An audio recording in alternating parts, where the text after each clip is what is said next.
Impact Doc Podcast. My name is Olalekan Oshunkoya. It's a pleasure to hold this conversation this afternoon. Our guest today is Abiodun Odunuga, an international development consultant with over 2 decades of experience in the field of sustainability, entrepreneurship, and international development. He has worked on different projects and organizations in intergovernmental organizations such as the World Bank, European Union, United Nations, and African Development Bank, as well as the Commonwealth in Africa and also in Europe. He is the CEO of Bridge and Value, a Paris-based consulting company that helps African and European companies expand into new markets through strategic partnership. He's also the co-founder and vice president of Friends of Nigeria, a foremost diaspora organization headquartered in France that's helping foster socio-economic relations between Nigeria and Europe.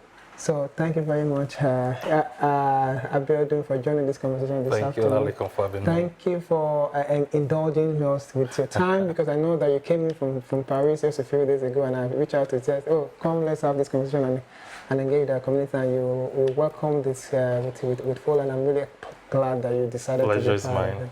So yeah, just like what the Impact Doc is about, creating platform for change makers to share their work, to share their impact, to tell us what they're doing. And we're sharing this platform with you this afternoon, and it's a really pleasure. So, like I always do with all my guests, I'm always interested in asking, what's your social impact story? Why are you doing what you do? So, please. All right. Thank you so much, Olalekan, for the great work you're doing, and I'm also grateful to have had someone like you in my corner for, many years, and you've still been keeping the consistency, and I want to appreciate you for the efforts. Thank you very much. Social impact story. You probably know the story already, for the sake of our viewers. It started back just after my graduate studies. I did my bachelor's in Covenant University, and I was posted for NYSC in Adamawa, Yola State. And that was when I saw young people during the service year who were unemployed. And even though some of them were going out of the service year, I saw my seniors there, and I was in batch C. They were in batch A and batch B. I saw them shedding tears. I was excited for them. I was wondering, you should be happy to leave this meager sum of money and go into the job market and start living your dreams rather than stay here and be grounded. But to my surprise, many of them would rather stay back, and keep getting that salary, which we call alawi, of about 9,000 naira per month. Oh, so okay.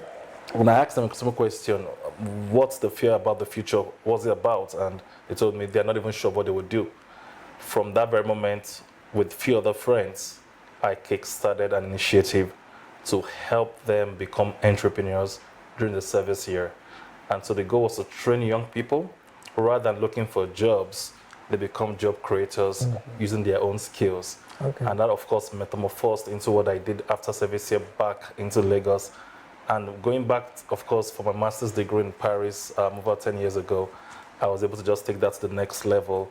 And the goal has been the same: help young people find their nature of calling, and be able to give them the necessary support, such as financing, skills development, and partnership, to allow them grow their business and become sustainable entrepreneurs.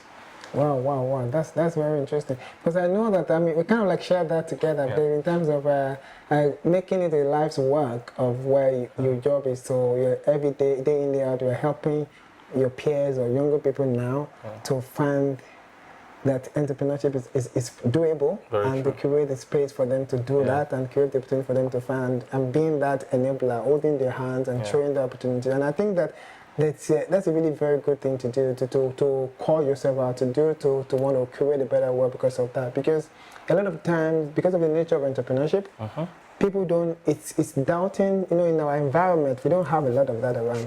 There's no structured programs for people to see that because we tell you are trying to be an entrepreneur, people look at you like you're lazy, just go find a job. But we know there's no job for anybody to do yet. Exactly. And people are entrepreneurs by accident, because there's no job, they become entrepreneurs, and there's really no structured mentorship. So when you have that kind of opportunity to actually deliver that roadmap, that training, that mentorship, that pathway that people are able to, and I think I'm not surprised that even though you cross over the Atlantic to live in another part of the world, you still do the same thing in different ways. So, and I think that's a very good way to think about what you do with Friends of Nigeria. Can you also talk about that in terms of how that live into your other entrepreneurship engagement as well? Thank you for that question. So I co-founded Friends of Nigeria in 2016 with few other friends, two other friends. And the goal was simple. When we arrived France, we saw that the Nigerian community was, not together. It was quite scattered. And the goal was simple. How do we harness this critical, social capital, bring the diaspora together for two major purposes?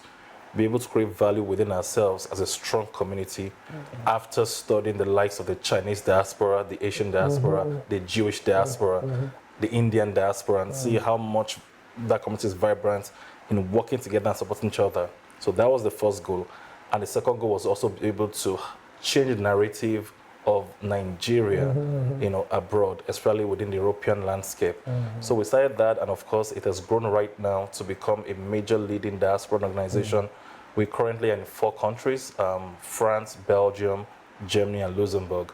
And by next year will be our 10th anniversary. The plan is to be in 6 countries by then, to make it 10 countries in 10 years. Right. And the scale has gone. It's been an impressive journey with other brilliant minds to be able to, of course, find loopholes within the Nigerian economic space and how we can fill that space through strategic initiatives like promoting Nigeria's bespoke events where we'll bring over 100 European investors to see Nigeria. So it's always very hard when you tell Europeans, come to Nigeria, come and invest, come and do all of that. So what we do with Spotlight Nigeria, which is one of our flagship events, is we bring Nigeria to Europe.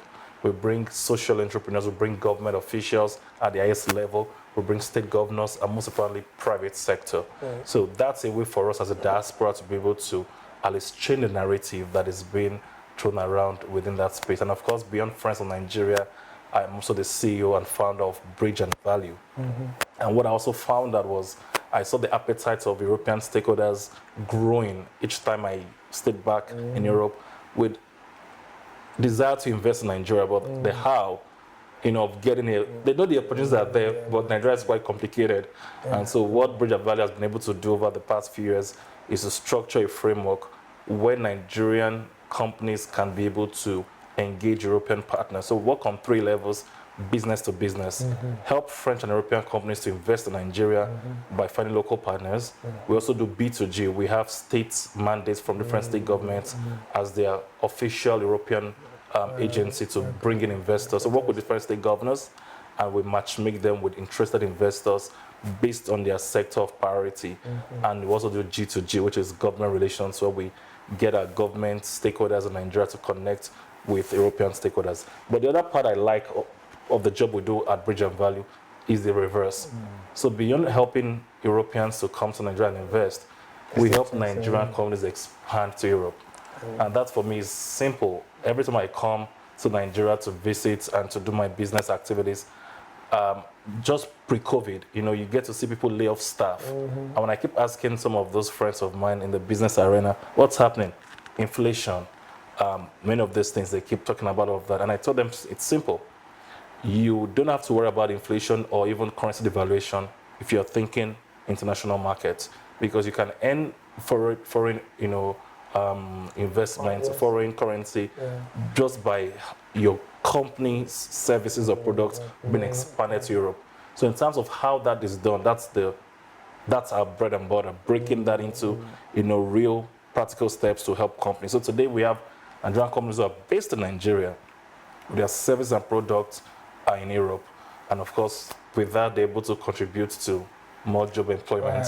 Wow. Well, that's very big, because I work within that sector where we help businesses create values, and I think that the biggest pain point for most entrepreneurs right now is how do I earn ethics? How do I get the compliance? And it's cumbersome, because for most entrepreneurs, you're just thinking about your core value. And I think if you have an organization, a company that is helping them deal with the compliance, deal with the bottlenecks to all the big stuff taken out, while you focus on what you do, what is the service that you're providing, what's the good use. And I think more than any time, Nigeria needs that. And I think that it's actually very interesting, because to look at how at first you're probably working to make Nigeria a better place, narrative thinking, in a narrative, where then you realize, wait a minute, it's not just about the good story, it's about how do we make money doing this in terms of helping Nigerian companies make money from the foreign counterparts and being able to provide service? And then, how do you do that? The biggest thing,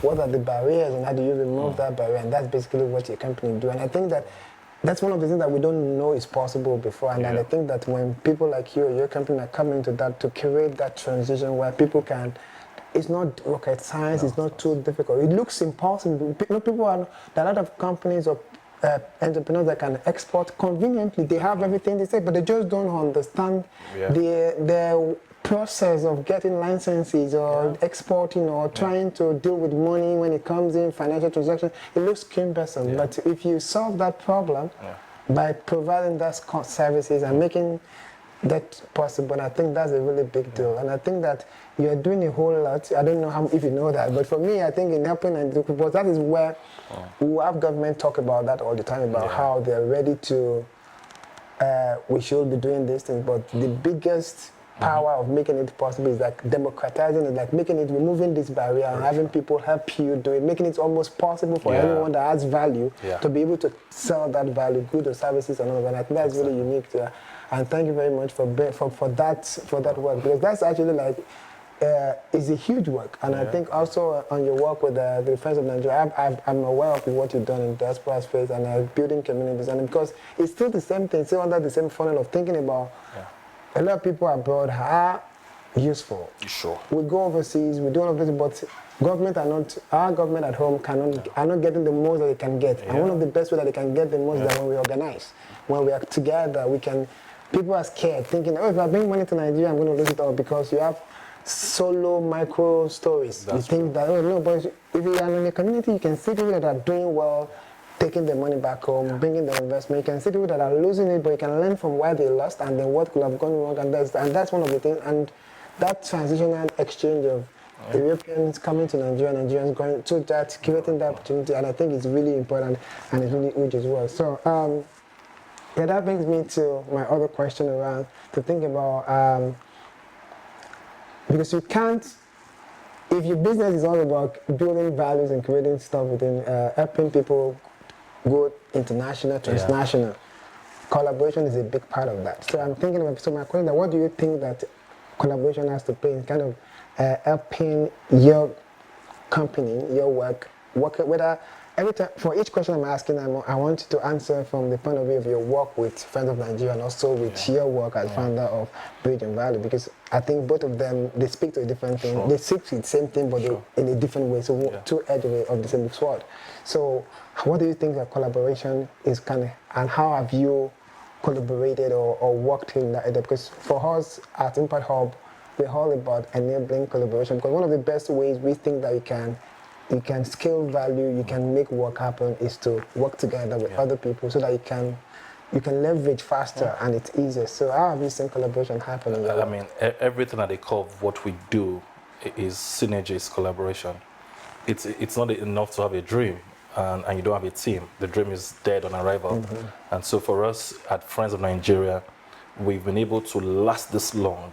There were many diaspora organizations that we even found that we met, not just Nigerian, but also even other African countries that were in Europe and in France.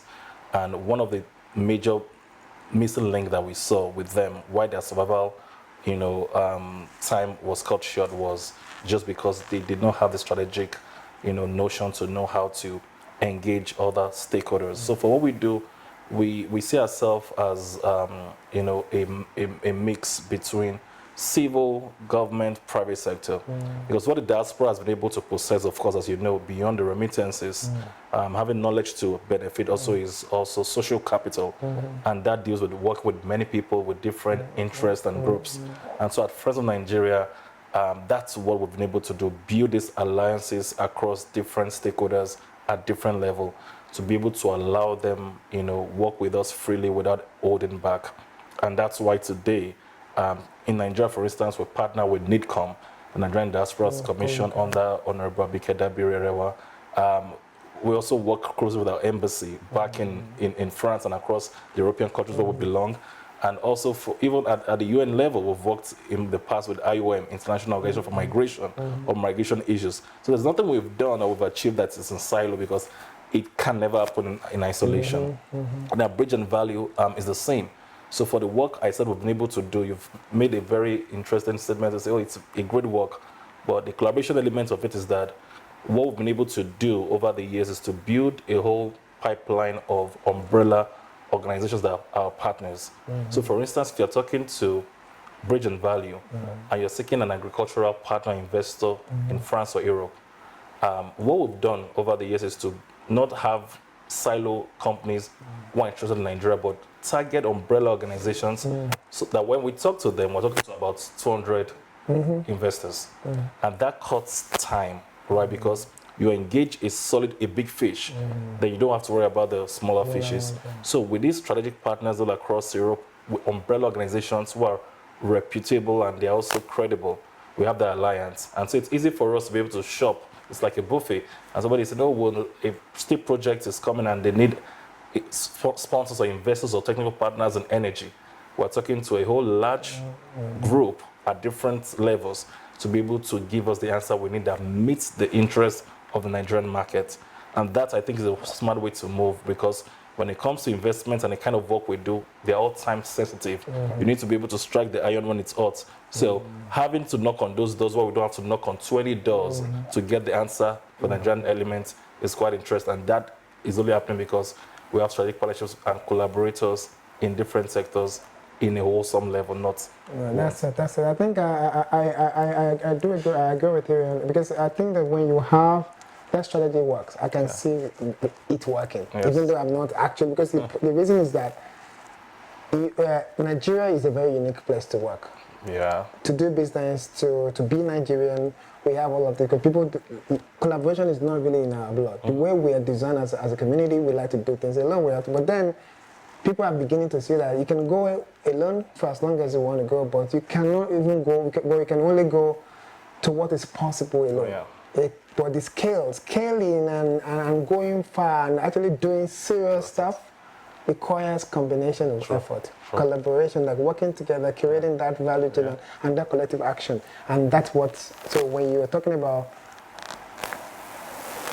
partnership at the scale that you're talking about, maybe if I say the minimum, oh yes, we want to invest in your company, but the minimum investment we have is 10 million euros, and you only needed 500,000.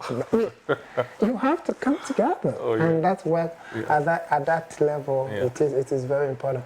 And I think it also like speaks to how that's transitioning to my next question around the role of diaspora Nigerian in actually developing Nigeria. I know that you are diaspora Nigerian. I don't even know whether I should call it diaspora or you're local, because you're everywhere. But at least the idea that we have people who, by nature of their work or their life choices, they've left this country at some point. They've made life because they've succeeded, and they're succeeding, doing great stuff. But some of them want to come back. Some of them doesn't want to come back. But we know that Nigeria needs these people. We need these resources, this brain. They call it brain drain, but now we need it to become brain grain. We need them to, not necessarily coming back, but how do we get these resources, this human capital you talked about earlier, to help us navigate the challenges that we have in Nigeria? And I know this is what you've been doing in this multiple years. So Very interesting question. I think most times people just worry about, the only thing when the diaspora comes to people's mind is remittances. And I can tell you, as much as that is powerful, is the least that the diaspora can offer, in my experience. What the diaspora is to countries is, it's like a soft power. They bring two things, to place. They understand both contexts. The local context of their country of origin, in this case Nigeria, and their place of residence. And in terms of dealing with international partnerships or sociocultural engagements, what value they possess in terms of the knowledge that they can infuse on how to make deals happen, how to lobby governments on both ends to get things done, is quite enormous. And I don't think we've really, tapped into that potential. And one way to engage them, of course, is not to engage them with a long stretch of, of stick. They need to also be involved. Like I already mentioned, we have many agencies like NIDCOM doing a lot. But if you really do want the diaspora's prowess to be involved, and we have models, like I said already, from the Jewish model, the Chinese model, there's a common denominator with these countries. And one thing that needs to happen is the diaspora needs to be involved. you know, even at some level of policy, not to influence policy, but to leverage on their ideas. We have Nigerians, for instance, who have done a lot in security, international security. They've worked with the biggest kind of groups at governmental levels.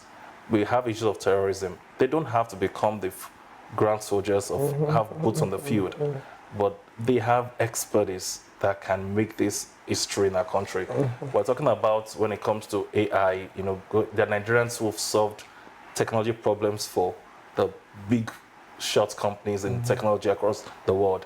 The value that they hold in helping Nigeria leapfrog again, like we leapfrogged through the mobile telecommunications, is enormous.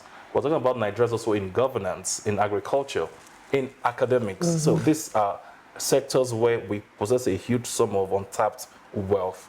But I think the government also needs to be able to put more strategic efforts in having some global diaspora engagements. We've had that, for instance, you know, with Ireland. That has happened in the past, right? Where they had a whole sort of diaspora engagement, everybody come home, and that tripled the economy. So many things happened within the Irish economy just for that period. So we have events, diaspora-focused event, but beyond one agency leading that, I think, I know the current administration has 4 Ds, and I know one of the Ds is diaspora. But beyond just bespoke events, there has to be a real business case for that to mobilize and help the diaspora to see that there is room for them to make contributions and not just saying that on paper. And that means create an avenue. We're talking about different bills right now. There are bills that still needs to be passed, like the voting bill, right? It's not enough to say, put your money in investment, but we don't care about the politics. No, when they put in their money in remittance and investment, they also want to be concerned about the leadership. So get them to be able to vote so that their money, they can also have right to put in places in governance, and you know, so that a bit is a bit hypocritical when you have a government. I mean, we're seeing the bill already, but I'm saying for over the years, when you have to say all we care about is your money and remittance, but don't worry about politics. No.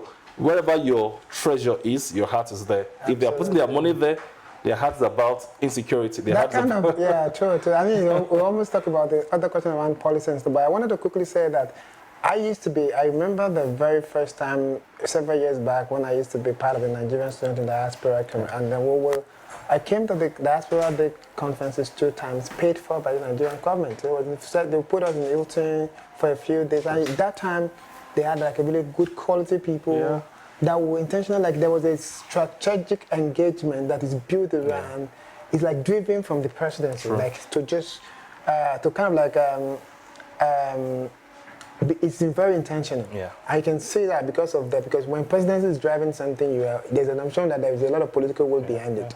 But I think now that that led to the conversation around, okay, we need a commission that will be permanent, and then that becomes bureaucracy, and the bureaucracy becomes totally different. So it is no longer, I mean, that's my personal opinion about one of the reasons why, I mean, the Executive Secretary of the agency is doing great, brilliant work. I mean, she's one of the people that actually dealt with that to make sure that the bill was passed and all that. But I think that just means that also the political will might end up not having as much as political will you have if the presidency is the one directly handling diaspora affairs compared to when an agency is not, you're not now back into the old bureaucracy of government and how government works itself. It becomes a little bit of it, but it doesn't mean that there's a lot we can do. So that, my other question would now be to think about, still on the diaspora and how they can support Nigerian development. I'm just thinking about, yes, the commission was a really brilliant idea, it makes sense, but are there other, I mean, you already touched on it, I said, we talked about the voting as well.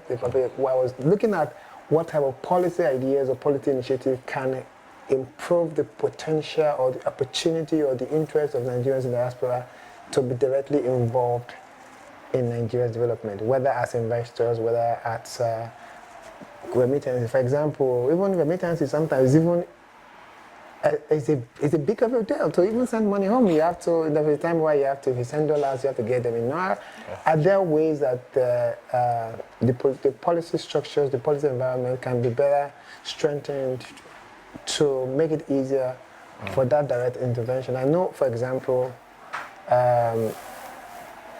NUC used to have a program that if you're a professor working in any country in abroad and you are like you can come to Nigeria, you get paid, you don't lose any money. You get paid whatever you're earning to come to Nigeria for 1 year because you can transition into that, and then I don't know whether that still goes on right now. But some of those kind of intervention that can be like directly policy initiatives that can help encourage that transition of some people who come back, do that for 1 year. See, because you really cannot, if you come here for dating December for 2 weeks, you really don't know what's happening in Nigeria. Very true. You're really not in here. That's not, I mean, that might be good enough to test, but to really choose to return or to choose to put your money, you need to be more involved more than that. So what do you think? What kind of policy ideas are there?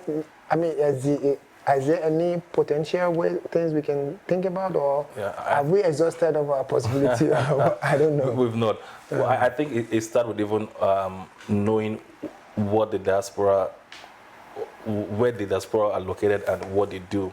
So I'm going back to the point of data gathering, because we do know that the diaspora is out there. We see remittances, figure from World Bank and all of that.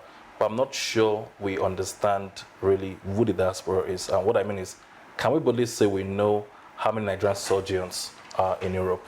Okay. True. Can we boldly say we know how many Nigerian persons are in security and artificial intelligence? Do we know even how many Nigerian professors have done things around space and all of that? So without that, I feel like once we're able to even understand what we have, knowing that this is the arsenal and the weapon you have, you'll be motivated now to now fire the gun, because now you first understand the value. What we know, of course, is more of this is the number of people that jackpot. Migration, they went to school, they didn't understand illegal immigration.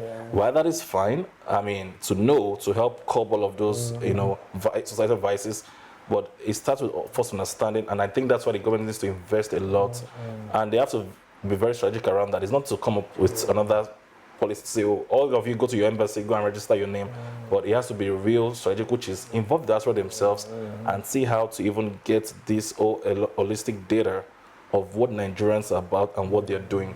That would do two things. One, it helps you to know, first, what value you have, residents outside. Because that's when you got to find out that there's a Nigerian that owns 5 banks. For instance, we know Nigerians own universities in Europe.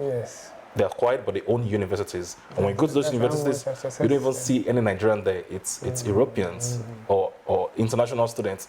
The Nigerians who own manufacturing companies. And when I say manufacturing, they're not playing at the lowest level. They are the large, in those spaces, they are number one. Do you know what it means to go to a country, learn their language, and become number one in an industry? But they're very quiet. Now, this side of Nigerians would like to also do the same thing and replicate back at home.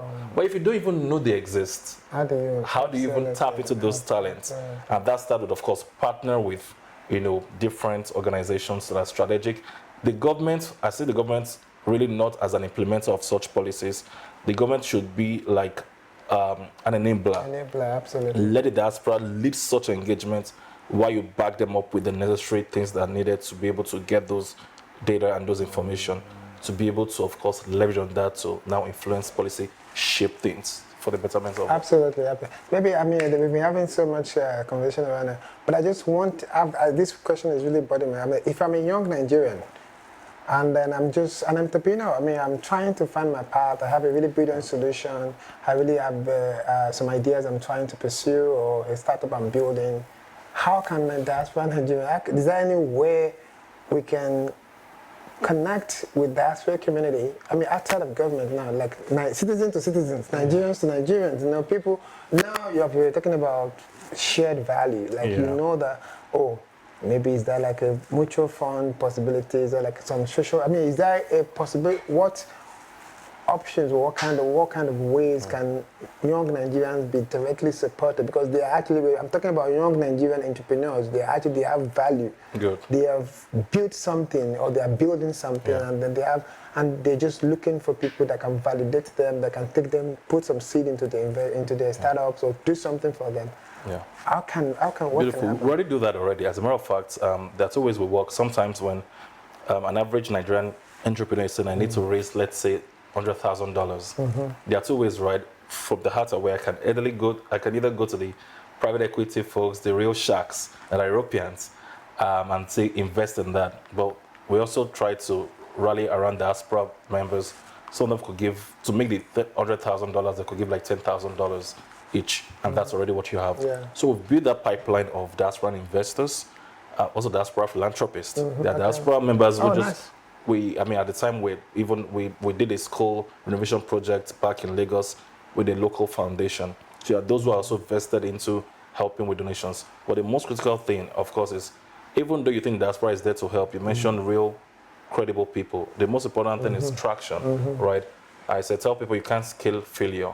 So you don't want to come and say, oh, because the Nigerians abroad, they'll be more biased towards me. I mean, they work hard for their money. So as long as you have the traction, you have something to show, and the goal is you just need something to scale. We are very open to be able to work with, and we already do that. So part of how we do that is every year we organize specific events, and we invite young Nigerian entrepreneurs from across different sectors.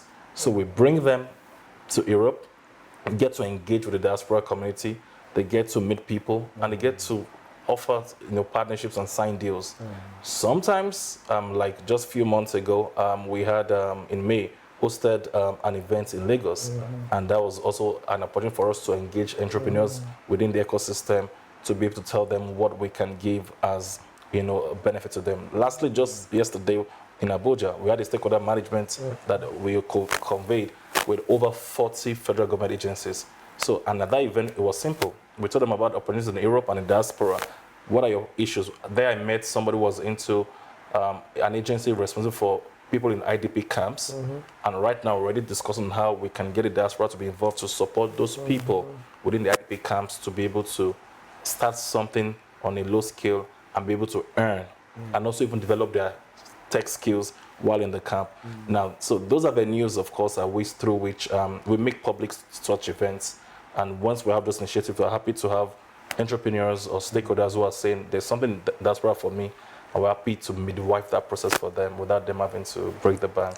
Absolutely, absolutely. There's no doubt about it, because if you think about it, that possibility to just find the different layers to it, there's a place where government would do something, there's a way where ours is in private citizen, there's a way where the ideas or the value of each entrepreneur or each citizen is bringing is the reason why they will scale to. But it's just about finding those pathways, finding those opportunities, and then exploring that. I have no doubt about it. Technology is changing our world. It's now an AI world. Everything is all about how do you. So I'm curious to just think about what do you think, or how do you think technology is transforming our society? I mean, it is. Some of us already fired our executive assistants because of ChatGPT. No, your proposals, but on the lighter note, it's something we can but have to deal with. And so the goal really is for people to see technology for the role it plays. It's an enabler. It's for efficiency, and it's a leverage for you to scale your impact.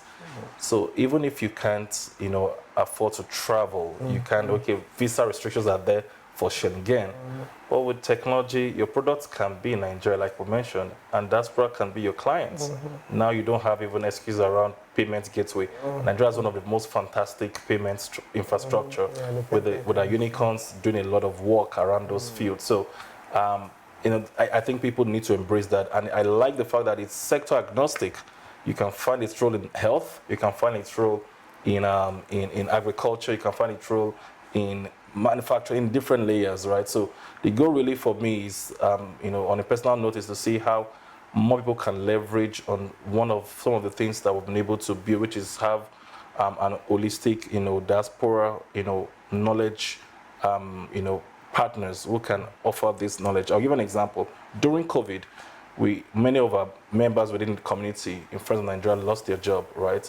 And they were home because, of course, nobody was going anywhere. So those who really had core, traditional jobs, and they had issues. What we did was to tap into the diaspora community and had somebody who is probably one of the thought leaders in AI today in Nigeria offer free digital training to help them transition from their current job to digitally enabled, because people were still in COVID and some of them were still making money as long as they didn't have to go and ride bicycle and do all of that. So that's what we even did for the diaspora community, because we felt like now we have a burden.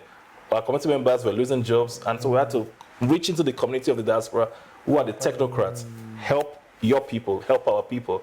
And today there are many people who had no clue about technology. Today they have become even senior managers in different companies because of the skills acquired. So I think if diaspora members, even in developed nations, are upskilling themselves to be able to remain relevant in the European landscape, I don't see the reason why people within the developing countries like Nigeria should stay behind. And there's a lot we can do. And I think we're already doing a lot, and I think there's just that opportunity. There's just to also cap on this, there was a problem within the EU that was part of. I was the ambassador for a project called Match, funded by the EU under the auspices of IOM, International Organization for Migration. The EU had a deficit of tech talent. And what they were saying is the EU companies were coming to EU to say, we don't have tech talent, what's happening? And so EU had to solve the problem for their companies. If not, they will go out of business. So what did they do? They found 2 countries who could solve those tech talents, namely Senegal and Nigeria. So for 36 months, the EU invested in that project. I was an ambassador for that. And the goal was simple: help Nigerian tech talents to be able to solve the deficit crisis of tech by providing their skills and earn Forex. And that will happen for 36 months before they move to other countries. So I'm saying people who understand the signs of the time already know that geographical barrier is not anything right now. And technology has made it a plain level ground. So you just need to latch on it, find a niche, grow in it, and then the opportunities are there for grabs. Yeah, that's very true. Just to add to that as well, like I remember that one of my friends in the US developed, like the Nigerian community abroad in the diaspora were very huge around culture and all of that. Yeah. And people go to school, they have all these opportunities, but the children are lacking behind. And it's very expensive to do extracurricular tutoring in America because it's very expensive. Like it's considered, you have to, if you don't have money. So guess what happened? There are people in Nigeria who will teach their children 6 hours weekly for $80 a month. Come on. And just like play, these girls started to teach English, teach mathematics, just give them extra tutoring. Wow. And then this woman built a whole enterprise out of it. Wow. That she has to resign her job and make this a full-time job, matching teachers in Nigeria with parents in America. And that is, they don't this, and now they're not even doing language. They move on from basically to say, I was going to say that, the language one, because one of the problems in the diaspora is now we're losing our language already. So even folks who could not speak Yoruba, Igbo, now they feel bad. Like they come to Nigeria and they cannot pass that to their children. So now we have folks who have developed that right in Nigeria, they offer Igbo language training, and they're making Forex because it's a need. It's a need. I mean, you don't want to be there. You can't be too European, and you're just in the middle. You're not Nigerian. You're not European. Absolutely. So you have to. So and that's exactly the point here. So that's the whole thing around. If we look inward, if we're very analytical, if we're very patient to think about in the midst of all this noise, there's always, it may not be what we are thinking, but there's a whole lot of, and one of the reasons why these things are possible is just now we've removed barrier because technology is an enabler. It's making it possible. Very true. And just thinking about it. And I think that also transitions to the other question around just generally thinking about the idea of innovation, and the future of our world. There's already the idea that, you are helping government with bringing value to bring expertise, technical expertise, to find investment, to solve different problems that government is trying to solve at different levels. But then at the very heart of that is also the need to innovate, right? Innovation is the reason why, because the problem of things changing so fast that as you are still trying to solve this problem, it has metamorphoses into something more different. So if you're not actively involved, government is very slow. Before you finish one transaction, the need for that transaction is already it's gone out of that. So what do you think that innovation is important in terms of pursuing social change, delivering value, including this whole thing around development? What's the role of innovation here? I think there's a quote I saw: "Innovate or die," right? Innovate or die. That's it. If you don't, it is what it is. Even global companies today are innovating. Some Total Energy, I'm not making an advert for them, used to be Total.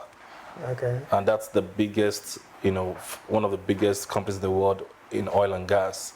So the Total Energy is called Total Energy. That we are not oil and gas anymore. The future of oil and gas is dying. It's dying. So you're now Europe, France, and everything. by 2050, phase out, all of. So a whole company who has built so much with in a space is renaming themselves for the future they envisage. How much more individuals? So, and I could go on from different companies who have begun to say, okay, this is what the current landscape is when it comes to innovation, sustainability. So it is what it is, and people just have to understand that innovation is not a matter of want right now. It's a must if you must be a part of the next wave of opportunities. It's not whether should I innovate. There are companies when I was growing up in Nigeria that now don't exist anymore. Those days in comedy, you used to have the stand-up comedians. That's creative industry is one area I'm also big at with respect to financing, right, with our partners from Europe. Well, I mean, it used to be if you don't go for this show, the big comedians, a guy with just his social media skits, he's an influencer already with 5 million. His mentor is still trying to have 200,000. It's innovation. You can't, if you're waiting for those days that before we laugh, we need to pay you money and come to a studio, right now, just on my Instagram, I'm having the best of time because there's somebody that is making out a lot of, with respect to YouTube and the rest of that. So I think that should help people that it's already happening. And we can see the signs and the, on the wall, and it's just for us to be able to adapt really, because that is what the new age calls for, and it's a must if you want to survive and thrive. Absolutely. I do agree. I think that you're right about innovation. Either you innovate or die. There's also this thing I was reading about companies like Nokia, like BlackBerry, and you build value on innovation. You still lose that value because of lack of innovation. True. Because it's a process. It's non-stop. Yeah, exactly. So if you don't do it, you are dying. Just that if you don't see it, it's just before you know it. It's only a matter of time. It's only a matter of time, exactly. And I do agree. That's good. So the big one, I'm big about leadership because I think that at the end of the day, everything about rises and stops on leadership. Leadership in the sense that if you think about entrepreneurship, leadership is a very core part of that. And if you think about governance and politics and development, leadership is also a very key part of that. And I think that personally, I believe that one of the reasons why Nigeria struggles so much has always been the quality of the leaders that we have been getting and the lack of visionary leaders in terms of who can think ahead of time and consistently think about what's important. And I'm just thinking about it, like if you think about what are your thoughts around Nigerian leadership in Nigeria. Are we doing the right thing? Are we getting it right? Are we missing anything? Do you think that we can do better? What do you just because if you work in this space, you can see the power of visionary leadership and how it can get us to the promised land faster. And then the lack of it of transformational leaders will slow things down because we're going to it, and that's exactly what I think is happening in Nigeria. So what are your thoughts? Yeah, I think the current leadership or the current administration is doing a lot. So I'll give them pegs on one area, youth involvement. I've been seeing a lot of young ministers, young commissioners, because if you're talking about future, there's no future without the young people. And so, the goal is to be able to leverage on the folks who are actually custodians of the future and bring them on board at all levels of the society to be able to determine what the future really holds for them. So that, of course, I think is a right step in the right direction. Aside that, when it comes to the issue of leadership, I also think leadership really is about, beyond mobilizing people, it's also about really engaging people for a shared vision. And I think there's still a lot of work to be done. Because when I keep waking up every day and ask myself, what is the Nigerian dream? An average person in the secondary school probably doesn't even know. Do we even have a Nigerian dream that is common to say, okay, Nigeria wants to become, China had a dream. They lived to it. At the time, India had a dream to become like the global, country where outsourcing is domiciled. Today, they are living that dream. Dubai had a dream. So in terms of collective dream, and I'm talking about a 4-5 year, political dream. I'm talking about a real dream that is based on metrics and milestones. So I think for the leadership that we have, this is a challenge to them. And this dream has to go beyond the number one man to number two to number three, down to the very fabric of society, to the nursery and primary school, where an average young child understands really what the future is about and why this country should be at the core in their hearts. And I think that's really what the real challenge is. If people understand what the vision is in terms of how young people can be leveraged to become I watched a podcast where somebody was talking about, now we're talking about youthful demography, young people. One of the youthful continents is Africa, but what are we doing in terms of positioning young people to become like the hub for outsourcing in the next couple of years? Private sector folks are doing that. I don't want to name many of them, but they're doing great work. But in terms of the holistic vision of the country, what is the plan for the next 15 years where we can say favorably we can compete with China and India to some extent, where our tech guys can become there, but they don't have to leave the country to go have, forex or go for a better life when they can be here and still serve those markets? Is there a vision around using this? We just know the numbers, young people, they can vote, but I don't think we've channeled that into a real vision of what this could mean in terms of numbers and economics for the country. I'm so glad, that's why I'm smiling, because I'm glad you mentioned that. Because I've worked on projects around that, and I've seen how I've been able to, I've had multiple opportunities to pitch this to at least 3 different state governors in Nigeria. You build around, so we're talking about here, we used to have in the hub, most of those computers you see that were converted to tech space, it's a call center. Interesting. They left here to a bigger place. They're still complaining, and those guys are earning FX. The company they're from Cyprus, and then they just work here, and then they're just working here. We provide infrastructure for them. So when that happened, I already knew I was doing something also in the US, so I knew that a lot of companies in the US are looking for data entry. They want to do basic stuff, but imagine just being able to you're not even doing any serious work. Coding, data, call center, the BPD, we call it business process outsourcing. And I was fascinated by the idea that you can practically create a camp and in your state employ hundreds of thousands of young people that will pay taxes, and then we developed this partnership, and I was so excited. That was 2 years ago, and I went to this government. They can't say it. Oh my. They can't understand that, what? It's too difficult. The benefit is too far off the line for the next cycle of election for them to care. Yeah. And that's why transformation, a visionary is important. Like, you can look at what is happening. If you look at India, for example, go to the top value tech company. All Indians. But did it just happen yesterday? Nope. It took time. When the country was investing in those IT, I know a lot of people, what's happening right now? If you want to transition in the US to tech space, one of the fastest ways is skill-based. What people are doing now? They will go to India for 6 months to go and do cybersecurity classes and learn there. But that is the fastest, because if you go there, when you come back, you're not all this online learning. If you are really struggling, you're not really you don't have skills, you struggle with attention, they recommend you go there. You will go and in 6 months, you will spend a fraction of the money you will have, and then by the time you come back, you'll be a genius. Interesting. And that's what people are doing, because that's how much value they've built around that ecosystem.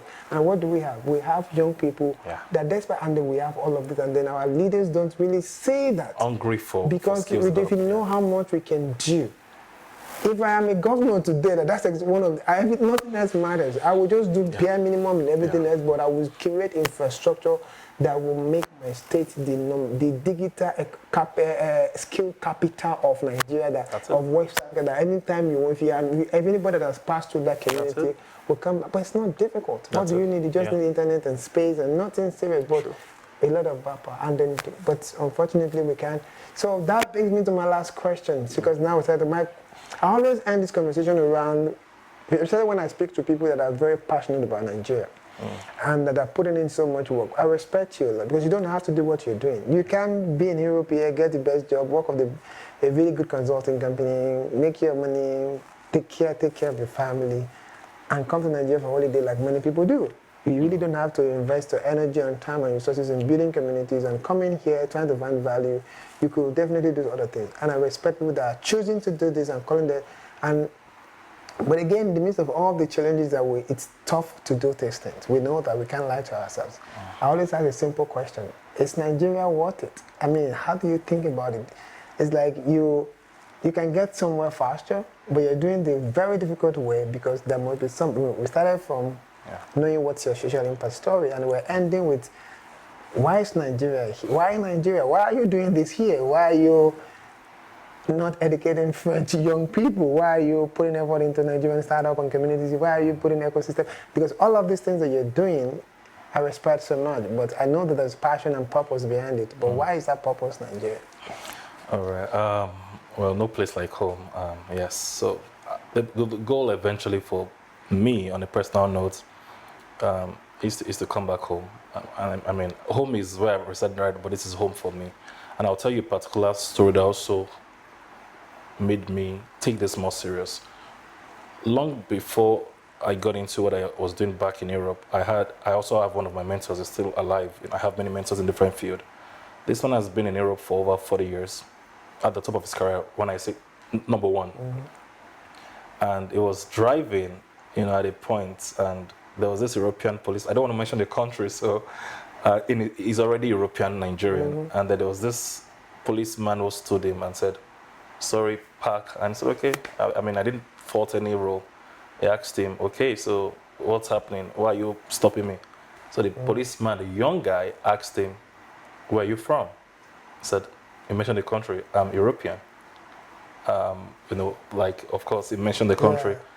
And then he brought his national, of course, his ID to prove it. Then he said, "Thank you for this, but where exactly are you really from?" The look I'm saying is not, yes, the document, yes. But whether by birth or by citizenship, we appreciate you. But where is home? That really asked me, like, I don't think I want to live to be 60 and somebody's asking me, "Where are you really from?" Long before you ask me that question, I'm already where I should be. And so for me, the goal is to do all I can to make this habitable for people, and also be able to, I feel there's a higher call in life too, and all the experiences and the social capital one has built. Light shines brighter than darkness. I think I'm not as useful in European context, not for anything, but there's a lot to do here. There are problems to fix. And if you've been positioned to be able to have these experiences, by providence, is because there's something, a higher calling that needs to draw from this experience. And that's why, of course, I do all I can at, even though Nigeria is not the most, it's not the easiest place to work in. And even if you're bringing value, you still have complications. But the heart is here, and I feel we just have our own little. If everybody can just do their little, it's beyond the number one man. Is everybody at their own juncture, the teacher taking their teaching so serious, the carpenter, the mechanic doing the right things, the gate man, the security person, the diaspora folks. I think collectively, if everybody really does, I think there's nothing wrong with Nigeria that cannot be corrected by what is right with Nigeria. Absolutely. Oh, wow. That's a really very good way to end it. There's nothing wrong with Nigeria. I think that's a word on the Bible that cannot be corrected. That you're very true. I do agree. I mean, I fall into that category as well.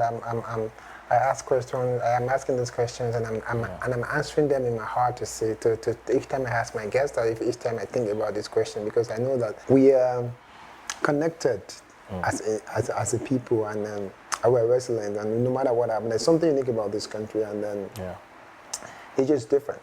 And I think that we are turned for greatness, and then it just makes sense that I want to live my life knowing that I'm part of the people that actually put forward to struggle to make sure that we get better. It's not really about what's wrong, it's about what's right and what can be better. Anyway, it's been a very interesting conversation with you. Thank you very much, Abiodun, for indulging us, for showing up in this conversation, to share with our audience. And please feel free to subscribe, to continue to watch, and then to get your notification buttons on, so that you can also have updates about new episodes as well. It's really interesting to share your thoughts about your impact work and how you are making the world a better place. Thanks for the great work you do. Keep doing that. Thanks. Keep shining and keep going. Thank you very much. Thank you so much.